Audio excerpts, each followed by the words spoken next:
Continuamos aquí de Living, también hablando de libros, pero en este caso también hablando de ciberseguridad. Perdón, voy a mostrarlo. CyberSeo, de Facundo Mauricio, que está aquí de pasada, de visita. Se vuelve después a su Barcelona no natal, sino no. Actual. Exacto. Bueno, ¿cómo andás? Bien, espectacular, espectacular. Disfrutando acá el clima. Viniste a visitar a la familia y, entre otras cosas, a presentar CyberSeo, una visión estratégica de ciberseguridad que yo creo que cada vez es más importante y mucho, hay gente muy especializada y que sabe, que estudia como vos, pero la tecnología la usa mucho más gente todavía y corre más riesgos, ¿no? Así es, ese es un poco lo fundamental del estudio, ¿no? Yo siempre digo que en un mundo que cada vez estamos más interpelados por la tecnología, que cada vez la tecnología ocupa un rol más importante en nuestras vidas, el estudio de la ciberseguridad ya no es una cuestión de un problema técnico, sino que el objeto de estudio es justamente el avance que a mí me gusta darle a todo esto, es decir, vamos a estudiar la ciberseguridad desde el punto de vista humano, tanto en su perspectiva individual como cuando se agrupa en organizaciones. Y eso es un poco el cambio de perspectiva que yo aporto con CyberSeo, que venimos a estudiar, es decir, alejémonos de pensar que la ciberseguridad es solamente un problema técnico, que tiene que ver con, por ahí lo que escuchamos siempre de cambiar la contraseña o de un antivirus. Claro. En la realidad que nos impacta hoy por hoy, en el crecimiento del uso de los dispositivos, en el hecho de la cantidad de contenido que consumimos digitalmente, la cantidad de horas que pasamos en internet o usando diferentes redes, esto hace que forma parte de nuestra vida ya la tecnología, y no solo forma parte, sino que la construye y la sostiene. Y el entender los riesgos de esa construcción, de ese uso, es un poco lo que creo que tenemos que darle visibilidad a la gente, ¿no? Creo que hace falta más visibilidad en estos temas que parece que son complicados, pero que en realidad son de la vida cotidiana, del día a día. Algunos parecen complicados y otros creo que no le damos la importancia que tienen, que en un rato quiero ir a eso, pero bueno, partiendo un poco del libro que está apuntado más que nada a compañías y demás. Correcto. Igual vamos a hablar un poco de todo, pero claro, ¿qué sería ese cambio de paradigma? ¿Qué ciberseguridad debería tener una empresa más allá de instalar un antivirus? Un antivirus y...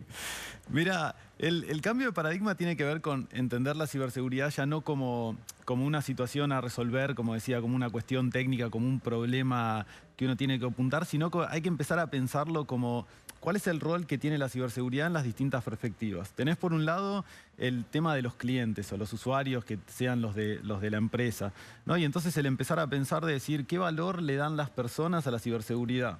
Y que es algo que está empezando a crecer, es decir, cuando vos adquirís un producto, o idealmente quisieras que ese producto sea lo más seguro posible. Sí.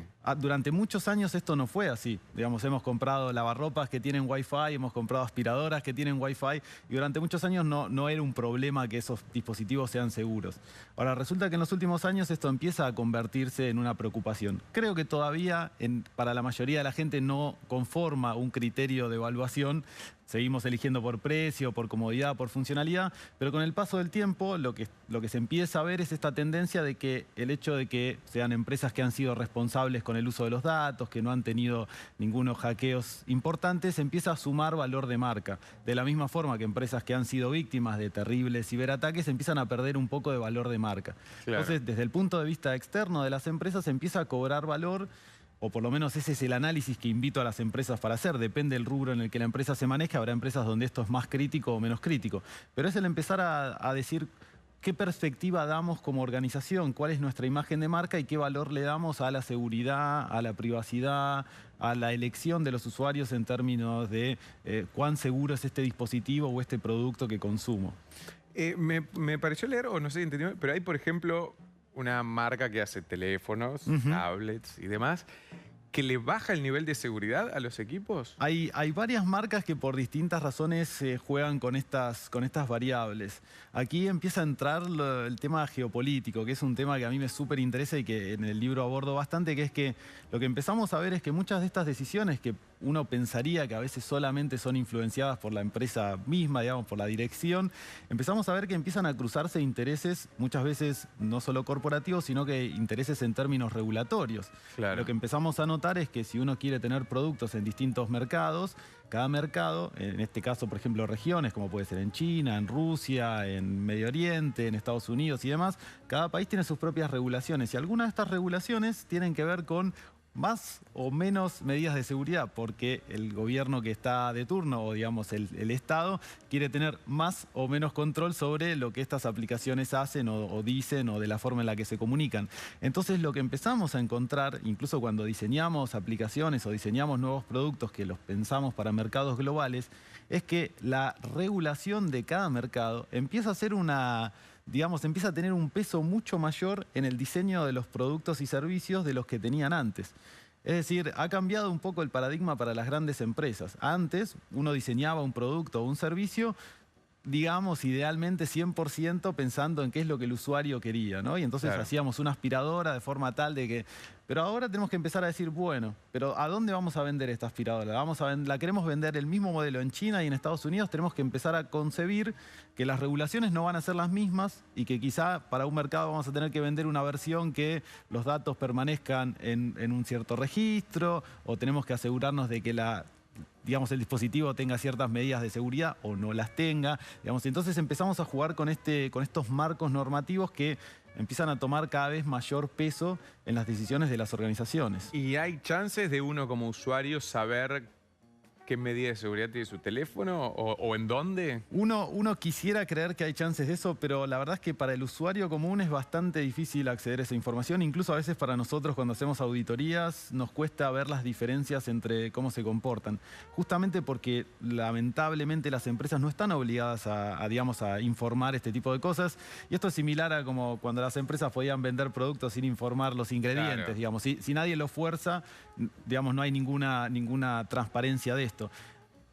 Con el tiempo yo creo que vamos a ir en un camino de cierta transparencia, pero siempre va a estar limitado por tenemos que entender este rol esencial que juegan cada vez los gobiernos en esta construcción de la realidad en términos de cómo la vemos a través de los dispositivos. No hay que, el peso que han ganado, yo te diría en los últimos 5 o 10 años, la concepción de que la tecnología se convirtió en un elemento fundamental de la política internacional, no solo de la política, sino que incluso desarrollo en el libro de los conflictos la inteligencia. Completamente, los servicios de inteligencia completamente intervenidos en el buen y en el mal sentido, pero es decir, lo que los gobiernos hoy no pueden hacer es decir, decido no participar en el segmento tecnológico. Entonces tienen una presencia... Cuanto más le conviene, cuanto más está, le conviene más. Exacto. De hecho, en el libro haces una diferenciación de tipos de hackers. Correcto. Desde por ahí el hacker que uno conoce, que es un niño, una niña en su cuarto, tratando de vulnerar al colegio y cambiar su nota. Una buena forma de empezar, ¿eh? Sí. Pero que hoy día los mayores hackers son más del sector militar de los gobiernos. Correcto. Yo lo que siempre planteo es que uno en ese imaginario popular, sostenido incluso por los medios en el buen sentido, ¿no? Pero tenemos esa idea del hacker ahí encerrado, la capucha. Y en realidad, lamentablemente, ha cambiado un poco el paradigma. La mayoría de los hackers hoy por hoy que están actuando de forma significativa son personas como vos y yo sentados en una oficina, probablemente una oficina de gobierno, con o sin, una placa en la puerta, pero la mayoría, algunos incluso uniformados, y mucha de la metodología, de lo que es la dinámica de los conflictos y mucho de lo que uno por ahí llamaría como la teoría militar en cierta forma, empieza a migrar hacia el ciberespacio, ¿no? Y se toma el ciberespacio como un escenario de conflicto. Eso no quiere decir que sea un conflicto abierto. Muchas veces los conflictos son ocultos. Claro. Entonces, pero la misma disciplina militar se empieza a llevar hacia el ámbito de la ciberseguridad. Y lo que encontramos es que los gobiernos se dan cuenta de que tienen que tener una presencia tanto defensiva, para asegurarse que ningún otro país se pueda abusar de sus vulnerabilidades, pero también una presencia ofensiva. Y lo que encontramos cuando salimos a ver resultados es que la mayoría de los hackers serían mejor imaginados como un soldado sentado delante de un teclado. Porque está financiado. Porque es carísimo, porque hoy por hoy se ha vuelto un mercado bastante costoso y que requiere una cierta infraestructura y que requiere un cierto talento que es muy difícil de adquirir, muy costoso de adquirir para las empresas. Y entonces lamentablemente son los gobiernos los que se han dado cuenta que esto se ha convertido en un elemento esencial de la geopolítica moderna. Claro. Y tal es así que esto ha cambiado dinámicas, por ejemplo, el robo de patentes, este tipo de cosas que por ahí uno piensa en el hacker como, bueno, es el que nos hackea la cuenta de Instagram para ese también. Claro, sí, sí. Pero el que realmente... El que lo hace como desafío, el que lo hace para molestar, el que lo hace para robar tal cual. cuenta bancaria. Sí, pero los que realmente generan un daño significativo son los que te roban una patente, los que te roban un proceso industrial, los que te roban... Porque esa información, que curiosamente algunos estados la roban para después dárselo a sus propias industrias y desarrollar, digamos, ganar años de investigación. La carrera espacial de la Guerra Fría es, exacto. Es acá. Y lamentablemente algo que sí es interesante reflexionar y que yo siempre invito es el hecho de que es una lástima que el término de hacker se ha tomado como algo negativo. Porque yo no sé si será Hollywood, si es un poco el imaginario, hemos encontrado en esa palabra como una simplificación, pero vos sabés que el concepto de hacker es súper interesante porque originalmente surge como una persona que quería usar las cosas de una forma para la que no estaban creadas. Es como hack, no, porque también está el hack como truco, ¿no? Claro. O sea, ¿viene de alguien que hace trucos? ¿Un hacker? Viene de alguien al que siempre se da este ejemplo, ¿no? Como es una persona al que se le da un dispositivo y trata de hacer algo para lo que el dispositivo no fue creado. Claro. Esa es como, la idea es la del pensar diferente, la del buscar otro uso, la del darle una función alternativa, la del desbloquear algo que está bloqueado, la del ver si puedo hacer algo que por ahí no estaba pensado. Y entonces el concepto de hacker tiene que ver casi con el concepto del emprendedor, de esta idea de romper con el paradigma. Bueno, hay muchos casos que se han conocido que tal vulneró la seguridad de tal empresa para laburar en esa empresa. Bueno, esto pasa. Esto hoy pasa mucho menos porque lamentablemente se ha convertido en un problema legal que no era el caso antes. Claro. O sea, antes uno hackeaba y podía poner un mail y decía... Che, tenés un problema, yo te este lo problema, soluciono. Hoy vas preso. Hoy te responde, ahora tenés un problema vos, llama a un abogado. Claro. ¿Pero por qué? Porque se ha identificado que el hacker es una persona tan peligrosa. Insisto, en realidad es el cibercriminal, ¿no? Pero sé que el imaginario popular refiere a esto como el hacker.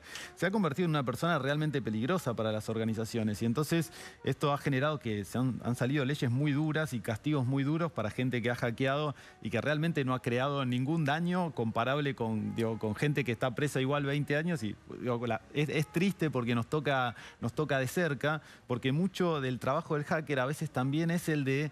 Viste que vos me preguntabas, si yo agarro un teléfono, ¿puedo saber qué configuración tiene o puedo ver qué medidas de seguridad? Bueno, muchas veces el hacker tiene que ver con esto, con agarrar algo que está bloqueado, desarmarlo, interpretarlo, analizarlo y quizá publicar esos resultados. Y eso también es parte del jugar, el de desarmar, el entender cómo funciona. Y eso hoy está muy mal visto, porque eso para las empresas es una amenaza, porque implica riesgos de seguridad. Y entonces, lamentablemente, hoy tiene una connotación muy negativa. Claro. Y es un poco peligroso ese juego que antes era divertido, digo, cosas que por ahí todos hemos hecho, incluso de tratar de hackear una universidad. Hoy las universidades no se lo toman con el humor que se lo tomaban hace 10 años atrás. Y sobre todo en Estados Unidos y se ha perdido en el Europa. humor. Se ha perdido el humor. Hay algo que te mencionaba al principio, digo que a veces por ahí no todos dimensionamos o no le damos valor a algo que creo que es muy importante, que es la información que uno da. 100%. Y creo que un poco más allá de lo geopolítico para robar patentes y desarrollar una cosa, sino que también lo hemos visto en distintas campañas de distintos países y demás, que la información que uno da sirve para un montón de cosas que no le damos ese valor. ¿Cuáles serían los principales errores? Porque también siempre se dice, la aplicación que es gratis no te cuesta dinero, pero tiene un costo. De alguna forma lo estás pagando. Claro. Mirá, siempre hay un concepto hermoso que es esta idea de que los precios en algún punto son como ordenadores de la economía, ¿no? En el sentido de que algunas cosas les damos valor solamente porque tienen un precio. Valor es decir, contante. ¿por qué algo vale más que otra cosa? Bueno, puede ser porque por ahí un vaso de agua en el desierto vale más, pero digamos, en la vida cotidiana a las cosas les asignamos un valor más o menos similar al precio que ocupan. Y resulta que, claro, nos encontramos en un mundo que generó un internet que nos permitió acceder a información y que nos permite usarlo y qué sé yo, pero en donde las cosas casi no tienen precio en el sentido de que usamos un montón de cuestiones gratis, o aplicaciones gratis principalmente. Y vos fíjate que la mayoría de las personas que nos estarán mirando utilizan, bueno, y nosotros también, en esto somos todos culpables, pero la mayoría de nuestras comunicaciones, por ejemplo, las haremos con WhatsApp, Sí. la mayoría de nuestros contactos nos mantenemos en contacto a través de Instagram o de Facebook o de Todo eso Twitter. queda en un lado. Todo eso No queda hay en que un lado. borres. Pero lo increíble de eso es que eso es gratis. O sea, imagínate la complejidad que sería si yo te tuviese que cobrar por mantener algo como WhatsApp. Es algo increíblemente complejo. O sea, algunas de las mejores mentes del mundo están trabajando en esos productos. Ni te digo el correo electrónico de Google y demás. Digamos, los mejores productos y son gratis. Y esto ha distorsionado un poco la idea de por qué son gratis. Durante mucho tiempo vivimos en esta fantasía de que eran gratis porque a cambio de eso nos hacían publicidad, ¿no? Y ese era el paradigma anterior, de alguna forma. Era más naif. Claro, porque decíamos, bueno, nosotros lo entregamos a cambio de que, bueno, me aparece un banner o me aparece un mail o, bueno, un poco de publicidad no mata a nadie.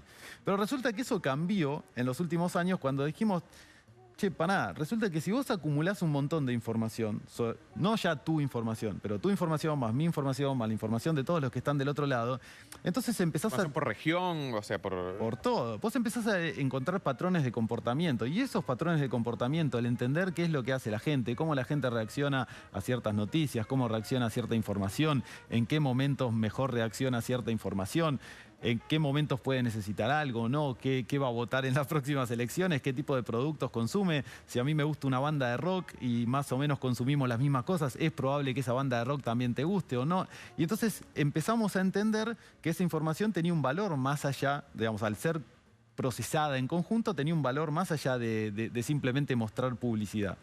Y la siguiente evolución que pasó, eso fue lo que se llamó como la corriente del Big Data. Quizás recordamos que hace unos años estaba de moda este término del Big Data y todo era Big Data. Esto no es que ha pasado de moda, pero ¿qué pasó? Nos dimos cuenta que no solo podíamos usar esos datos para hacer análisis, sino que ahora los podemos usar para entrenar modelos. Y ahora resulta que, o sea, vos escribís un libro, o yo, digamos, escribís una canción, o pintás... No, pero cualquiera, cualquiera que produzca contenido, porque vos ahora estás acá y estás haciendo contenido, yo puedo entrenar un modelo de inteligencia artificial para que hable igual que vos, agarro todas las notas que vos hiciste en los últimos años, y lo hago que hable igual que vos, y lo hago que se vea igual que vos, y entonces...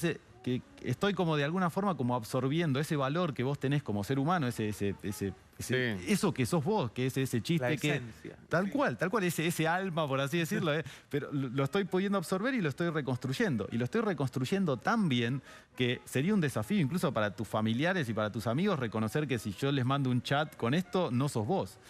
O sea, digamos, es muy difícil. Entonces, ¿qué empezamos a ver? Empezamos a ver que la información con los años va cobrando cada vez más valor y nosotros cada vez la entregamos con más soltura y más gratuitamente. Y entonces ese arbitraje, por así decirlo, es tremendamente costoso para las personas y en el largo plazo para la sociedad, porque generamos un grupo de organizaciones, un grupo de empresas que tienen tremenda colección de información, tremenda capacidad de análisis para comprender, para generar modelos como nosotros, para saber qué vamos a hacer, para entender nuestros gustos, y nosotros dimos toda esa información, es verdad, a cambio de algún tipo de servicio gratis, pero no lo dimos con la conciencia de que iba a ser usado para esto. No, por eso digo que no dimos ese valor, o no dimensionamos el valor que tiene nuestra información. No le pusimos un precio, ¿sabes? Claro. La app para... Bueno, la app funcionó muy bien, pero nadie nos dio la opción. El problema es que ellos se quedaron Todos con los aceptamos datos. las bases y condiciones, Claro, y nadie las leyó. Bueno, igual el que lo hubiese leído, nadie hubiese predecido que íbamos a hablar esto. Yo siempre cuento, incluso en el libro, que, o sea, hemos ido más allá de, en 1984, la novela de Orwell, gran novela, recomiendo a todos leerla. Orwell genera este universo maquiavélico tremendamente, donde la gente estaba súper vigilada, había cámaras por todos lados. El panóptico que no sabes si hay alguien o no. Está la televisión prendida constantemente, uno no sabe si te están mirando o no, y entonces la gente tenía miedo de hablar, y bueno, se dan este tipo de escenas. Pero lo que nunca previó Orwell es el hecho de que nosotros podemos capturar toda esa información. O sea, en el concepto orwelliano hay alguien mirando constantemente, y eso en cierta forma implica como un cierto margen de error, la persona del otro lado estaba distraída. Sí, fue al baño. Claro, pero ahora lo que vivimos es el opuesto de eso. Vivimos ese mismo nivel de vigilancia, pero ya ni siquiera hay una persona mirando. O sea, generamos y ya ni siquiera nos algoritmos. cuidamos tanto, porque ahí el protagonista se cuida cuando tenía que hablar con uno. Acá ya estamos... Tal cual, tal cual. Y además lo que generamos es que ya no es el comportamiento en sí lo que haría saltar la alarma, o digamos, no es, por ejemplo, hablar mal del gobierno, en el caso de Orwell, digamos, lo que haría saltar la alarma, sino que ya si mostraras algunos comportamientos que serían similares a comportamientos de otras personas que son subversivas también, ya serías identificado. Porque esta es la capacidad de análisis de tener una gran cantidad de datos. Claro. Esto es lo que encontramos ahora, esta es la mina de oro A ver, que no ayer había antes. hablábamos con Freddy Vivas, también experto en tecnología, sobre lo que se está tratando en Europa de regular la inteligencia artificial. Pero con todos estos datos, si al que más le interesa es al gobierno, a los gobiernos, ¿de qué manera se va a regular? Bueno, no se va a regular en favor de nosotros, eso Claro. seguro. Sí, sí, sí. Esto va a ser difícil.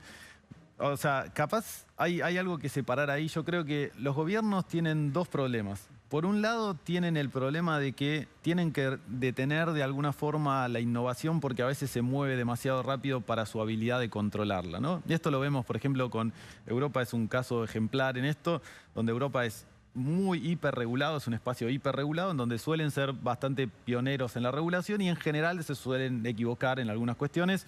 Esto lo vimos, por ejemplo, la gente quizá lo conoce, lo del GDPR, gracias a la norma europea. Todos nosotros cada vez que entramos en una página web tenemos que aceptar las cookies. Sí.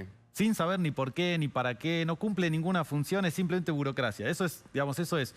Personalizar o configurar, que ni siquiera peor. No, Nadie sabe, es una molestia. Digo, galletita. cualquiera que lo está viendo dice, es el botón que hago clic siempre, no sé ni para qué, no me cambia absolutamente nada. Bueno, esto es lo que pasa cuando, por así decirlo, la burocracia trata de solucionar un problema del cual la solución no iba por ahí. Claro. Entonces ahora otra vez se encuentran en este espacio de la inteligencia artificial, está creciendo a gran velocidad y proponen una serie de soluciones que yo creo que tratan de demorar un poco, no tanto el progreso, pero tratar de contenerlo un poco, porque esto va a ser un problema grande. O sea, realmente la inteligencia artificial va a venir a ser muy disruptivo en lo que tiene que ver con la generación de contenido y de información.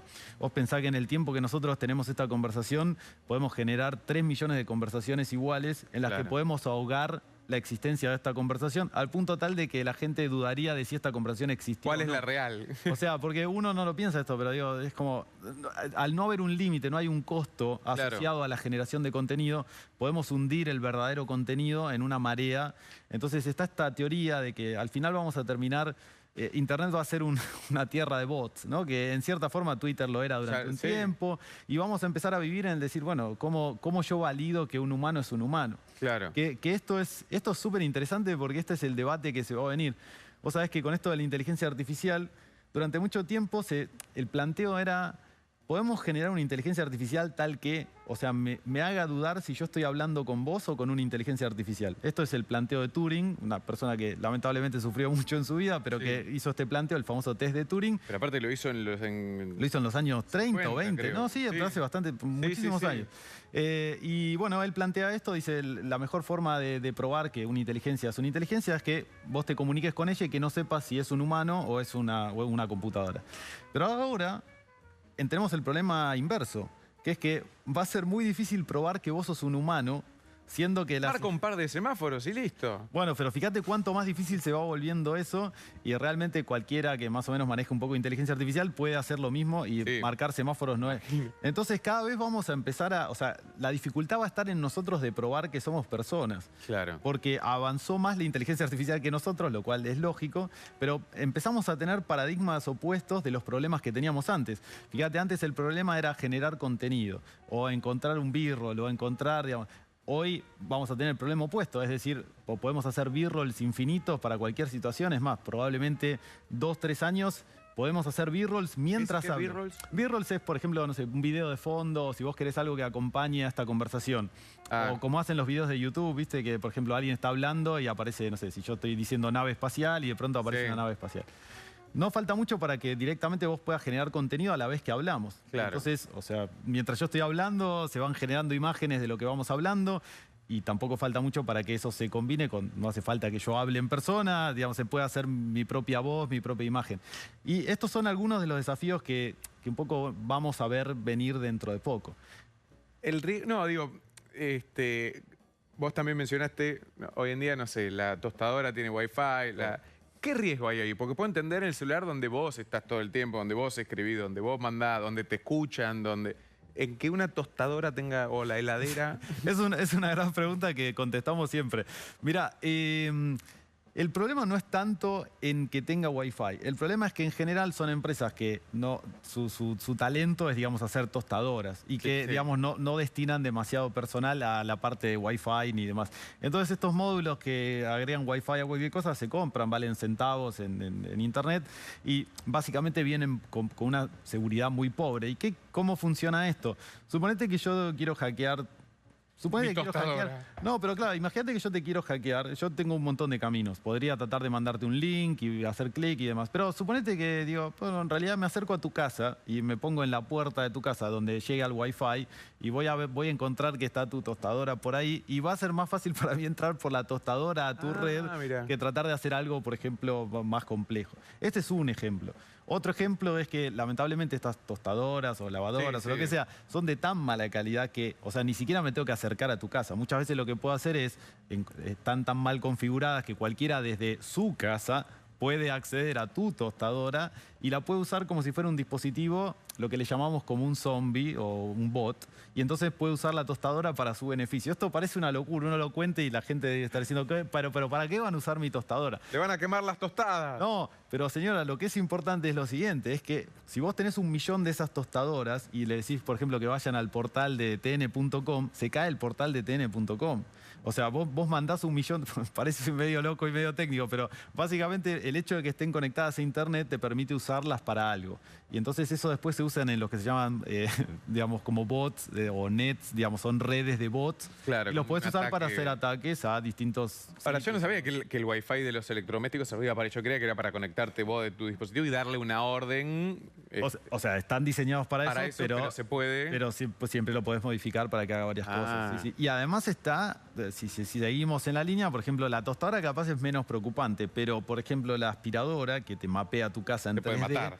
No, bueno, pero ese mapa en 3D también lo tiene la misma empresa china o japonesa o lo que sea de tu tostadora y digamos, cualquiera que tenga acceso a esa aspiradora ve tu casa en 3D. O sea, entonces empiezan a haber estos problemas de seguridad. Vos me decís, y bueno, ¿para qué lo pueden usar? Yo en mi casa no hago nada malo, no pasa nada. Pero estos son problemas que sí considera gente que por ahí está en situaciones de riesgo y por eso en ciberseguridad siempre lo que evaluamos es como qué tipo de atacante está atrás tuyo, ¿no? O sea, yo no trato igual a un periodista de acá de Argentina que si me llama un periodista que está en Irán y me dice, me persigue el gobierno. Bueno, no, ahí tirá la tostadora, pero, ¿sabes? O sea, como todo viene acompañado de... Porque la ciberseguridad y la libertad o la comodidad siempre es como... van un poco todos juntos. Claro. Es decir, si todos, esto para cualquiera, si vos querés tener una vida mucho más segura, en algún punto estás cediendo en cierta libertad porque...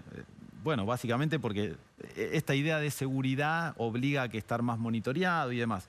Y por otro lado, una vida mucho más segura también tiene algunas dificultades en términos de comodidad. Es decir, lamentablemente las cosas más seguras son más difíciles de usar, tienen más pasos, requieren más molestias, son menos cómodas. Y bueno, este es el balance que uno siempre cuando habla con un cliente o está asesorando a alguien es como, bueno, sentémonos a evaluar cuál es tu caso en particular. Si a vos te está persiguiendo la CIA... Bueno, entonces vas a tener que estar bastante incómodo para asegurarte que tus comunicaciones solamente son con la gente que vos querés. Pero bueno, por suerte no es el caso de la mayoría. No, pero por eso digo, y hay cosas que no dimensionamos o que no vemos a futuro y decimos, bueno, así como antes era un banner al azar que le pagaban al coso, después avanzó a lo que vos querías. A cada uno le sale un banner personificado y si estuviste mirando zapatillas, tenés zapatillas por todos lados y así. Y uno dice, bueno, la verdad no me molesta tanto. Ahora, obviamente, si te persiguen así y tienen acceso a todo eso, es más riesgoso. Pero ¿qué problemas crees que puede haber en el futuro que no dimensionamos los que nos bajamos cualquier aplicación para jugar? No, problemas en el futuro en el sentido de... Yo creo que la gente tiene que seguir bajándose aplicaciones. No hay que ver a la ciberseguridad como un problema, como decir, empecemos a cortar el progreso tecnológico. Para mí siempre tiene que ser simplemente extraer a la conciencia la decisión. Es decir, por ejemplo, si uno tiene niños pequeños o, bueno, los niños que en general están muy expuestos a la tecnología desde edades muy tempranas y cada vez más tempranas, esto no es una política de decir, bueno, aléjenlos de las computadoras, pero es al menos... tengamos una cierta supervisión de qué tipo de contenido consumen, de con quién están chateando, qué tipo de personas o individuos participan en esos espacios. Lo mismo con esas aplicaciones. A veces lo que uno tiene que evaluar es decir, cuál es el beneficio que yo obtengo por usar esta aplicación y qué estoy dando a cambio. después si esa cuenta le resulta a la persona, que lo haga. Esto no trata de detenerlo. Yo me conformo con que la gente al menos tenga la conciencia de haber tomado la decisión. Claro. Ese ya es el cambio significativo. Porque hasta ahora venimos en piloto automático y creemos que las aplicaciones y que los servicios que usamos son todos gratuitos y para nuestro beneficio. Y yo lo que siempre invito a reflexionar a la gente es que, lamentablemente, la historia nos muestra que, bueno, a veces pueden pasar cosas, los gobiernos cambian, las decisiones cambian, las organizaciones cambian y no siempre actúan en nuestro beneficio. De hecho, hemos visto incluso en algunos casos, como en Brexit o bueno, en algunas otras elecciones como la de Donald Trump, donde se vio que, o se probó al menos hasta cierto punto, que esas elecciones fueron influenciadas por el hecho del nuevo uso de las redes sociales, la información que se capturaba, el profiling, que sería como generar los perfiles de las personas, y que de esa forma se pudo hacer un targeting de campañas electorales que fue muy, muy efectivo.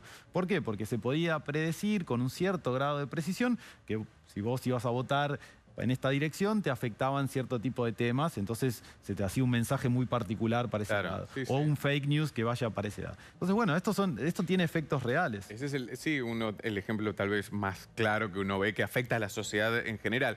Pero digo, hay así como, o sea, ¿es individual o es más o menos de ver cómo se mueve un individuo? Digo, vas a un fichero y decís, dame toda la información que tenés de Guido Martínez y tenés todo lo que... Depende a quién le preguntes. Si es un servicio de inteligencia, sí, hay una carpeta que pones Guido y, o sea, te dice cuál de los Guidos Martínez, porque además, o sea, esto es... Que algún Diego debe haber también con mi... O sea, como... No, esto, digamos, sin lugar a duda. Pero en general las empresas, o sea, yo creo que hay que verlo de esta forma. En algún momento, a principios de los 2000 o por ahí, sobre todo después de lo que fue el 9/11 y ese ataque, hubo un cambio de paradigma en el darse cuenta de que, bueno, o por lo menos la propuesta de ese momento fue la de, bueno, tenemos que empezar a juntar información a volumen y después vemos qué hacemos. Claro. Entonces, bueno, esta fue una dinámica y lo que creo que por ahí hay que entenderlo es que muchas de estas aplicaciones, Facebook, Instagram, etcétera, en cierta forma son como si uno tercerizara la captura de información en vez de que una agencia de inteligencia se tome el trabajo de tener que capturar tu información, la información de todos los que están acá. Lo que se decidió de alguna manera tácita era, bueno, tenemos estas empresas que están haciendo un excelente trabajo, dejémoslo trabajar, por así decirlo, démosle ciertos beneficios monopólicos y nosotros simplemente nos quedamos la posibilidad de acceder cuando queremos a esta información, sin tener que dar demasiadas explicaciones. Y entonces lo que terminamos encontrando es una especie de tercerización, que encontramos muchas empresas que operan casi como intermediarios almacenando información. Y un ejemplo muy concreto, que por ahí es más obvio incluso que Facebook o Instagram, es que a las telefónicas les obligamos a guardar nuestros registros, creo que por 10 años. Entonces, las empresas telefónicas de telefonía celular y de telefonía fija tienen que guardar los registros de nuestras llamadas. No el texto, pero sí tienen que guardar a quién llamamos, cuánto duró nuestra conversación y demás. Y uno diría, bueno, está buenísimo porque si hay un juicio de acá a unos años, si quieren, buenísimo, ¿no? La explicación es siempre la misma. Esto es por tu seguridad. Claro. Pero bueno, eso también es, estas empresas están almacenando información que quizá en otra lógica debería ser almacenada por el Estado, debería ser almacenada por... No, la tienen ahí, cualquier servicio que la necesite sabe que puede contar con que esa información existe y está ahí por varios años. Se vende muchas veces, se hackean. Se vende también, en el mercado existen lo que se llaman brokers de información, que son gente que van comprando pedazos de información que vos tenés dando vuelta por diferentes sitios, ellos lo compilan en un perfil más unificado y eso tiene mayor valor. Eso también sucede mucho porque estas empresas no pueden vender directamente y entonces venden a través de estos brokers. Es todo un mercado el de la información y vamos a seguir viendo esto a medida que sigamos viendo que inteligencia artificial, o sea, se necesita esta información para entrenar modelos. Entonces estos modelos empiezan o sea, va a surgir todo un mercado de gente vendiendo información para entrenar modelos. Facu, ¿se consigue acá también el libro? Se consigue acá, en Cúspide, en Mercado Libre y en... CyberSeo. ¿Y qué diferencias hay con Barcelona? Aquí lo estoy mostrando. Con Barcelona y Argentina. Sí, bueno, Barcelona y la ciudad de Buenos Aires. España y Argentina en cuanto a... Porque ahora esto se está legislando en Europa, pero hoy en día esto como global. Esto es global, 100%. Sí, sí, sí. En términos de seguridad... Bastante parecido, creo que no... Bueno, en Europa tenés normativa un poco más estricta. Como te decía, la Unión Europea suele tener normativa un poco más avanzada. Es el marketing que se le da. A veces siempre es un riesgo como cuán temprano sacás la normativa y cuánto estás limitando El desarrollo y cuánto realmente estás aportando valor al problema. Pero en general lo que tiene por ahí distinto Barcelona es que también hay una contracultura interesante de mucha gente de varios lugares del mundo. Barcelona también fue un hub muy interesante cuando surgió todo el tema de cripto y de blockchain, que aquí también pegó bastante fuerte, por lo que entiendo. Y entonces eso también, hay mucha gente que viene del palo del cripto, de blockchain y demás, que estamos todos muy conectados con el tema de la seguridad y demás, porque son temas que coinciden en la parte de privacidad, esta idea de empezar a tener una cierta autonomía o una cierta soberanía de tu capital o la disponibilidad de tus bienes, y empieza como, acompaña toda esta discusión de que si nosotros empezamos a vivir cada vez más en el ciberespacio y tenemos cada vez más bienes digitales, como quién es el verdadero dueño de ese bien digital, ¿no? Claro. O sea, vos imagínate lo que siempre decimos, esta cuenta de Instagram o tu cuenta de Twitter o lo que sea, que vos la construiste, es un valor, es un activo para tu marca. Vos tenés una cierta cantidad de followers, pusiste tus fotos, pusiste tu video, laburaste, estuviste ahí. ¿Quién es el dueño de ese activo? Porque vos el día de mañana sos persona non grata para Instagram porque, no sé, alguien te acusa de lo que sea y vos perdiste ese activo que era tuyo, que lo construiste vos. Claro. Pero no tenés ninguna potestad, no tenés ninguna soberanía. Y entonces esto es parte de la discusión. Es decir, vos estás construyendo cada vez un porcentaje mayor de tu marca en el ciberespacio. Cada vez tu persona digital cada vez es más valiosa, por así decirla, que tu persona física. Y sin embargo no tenés nada de no tenés esa soberanía, no tenés la potestad de utilizarla para tu... O por lo menos no tenés el 100% de la propiedad. Para cerrar, dos cosas. Uno, ¿cuántas aplicaciones tenés? ¿Dónde? ¿En el teléfono? En el celular. No, muy pocas, muy pocas. Pero como soy una persona pública, tengo que tener Instagram, todo esto. No, pero está bien, eso seguro, que ahora esa era la segunda parte, que era, ahí lo vemos, es Cyberfacu. Y Cyberfacu también en YouTube, si quieren ver videos, suelo hablar de estas temáticas y similares, también me pueden encontrar ahí. Y ¿qué aplicación, digo, no te bajarías o no te bajás? Como también para saber estos errores cotidianos que vamos cometiendo. ¿Qué aplicaciones no me bajaría? Buena pregunta. Yo en general... Perdón, ¿solicitar a la app no rastrear sirve para algo? Por supuesto. Pero... Sí, está bien. Hay que, si está la opción... sirve. Sí.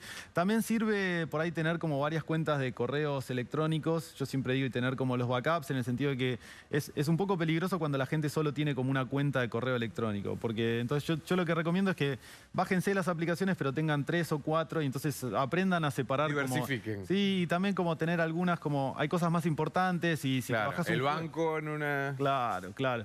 Y eso te permite que es más probable que te hackeen una que otra. O sea, yo lo que siempre le explico a mis clientes es como tratar de que no tener todos los huevos en la misma canasta, ¿no? Porque un día te hackean esa cuenta y van a tener acceso desde el banco a todas las conversaciones que tuviste con tu médico, digamos. Entonces, al gimnasio. Es tratar de separar un poco, ya eso es un montón.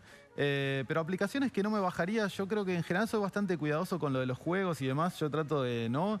Y en general siempre invito que sobre todo a los que son más pequeños y demás que tengan cuidado con los juegos que tienen chat, porque ahí no sabes con quién están chateando, o sea, y bueno, que tengan cuidado con la tarjeta de crédito también, porque los niños en 2 o 3 clics te la bajaron. De repente en dólares. En dólares, y además los juegos están diseñados para eso, ¿no? Son como pequeños casinos que están para eso. Así que con los juegos hay que tener bastante cuidado, y por ahí lo que yo siempre recomiendo a la gente es que tener bastante cuidado de cómo llegan a la información es siempre algo a tomar en cuenta. Es decir, mucho de lo que, si yo me pongo mi sombrero de hacker, ¿no? Como mucho de lo que uno hace cuando dice voy a hackear a alguien, en realidad es generar una demanda, ¿no? O sea, generarte a vos un interés. Y eso puede ser a través de, suponete, una promo, te mando una promo del banco X y te digo, mira, hacé clic acá que tenés 85% de descuento. O si sé que pusiste en las redes que te gusta Taylor Swift, te digo, uy, te mando un mail que dice...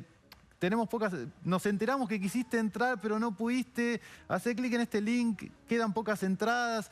Siempre va a haber un componente temporal, de urgencia, ¿no? O sea, como empezar a tener una sensibilidad de identificar eso. Digamos, siempre hay que saber cómo llegué a esa información, ¿no? Nunca llegar al banco a través de un clic, hay que saber poner la URL o abrir su propia aplicación. Es decir, ser cuidadoso con esas cosas. es en general como así un sentido común. Dudar de cómo, cuando uno está ante algo bueno, dudar de cómo llegué hasta ahí. ¿No? Es decir, Cuando la limosna es grande. hay que sospechar, hay que sospechar. Espectacular. Sí, Y bueno, y me quedo esto, ¿no? De diversificar con distintos mails, las que son por ahí más para pavear, las que son más Sí. serias. Y no repitan la contraseña, ¿no? Porque no me vas a diversificar los mails y después me usan la 1, misma 2, 3, 4, contraseña. no, yo uso 1, 2, 3, 4, 5, 6, después uso 2, 3, 4, 5, 6, 7. Bien. Así.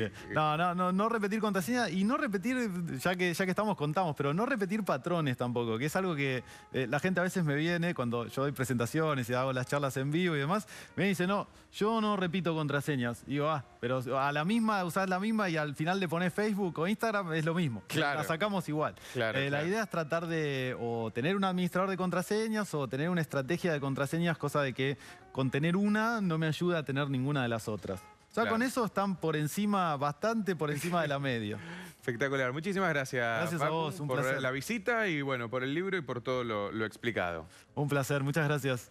Y buen regreso a Barcelona. Muchas gracias. Breve pausa y seguimos en vivo hasta las 5.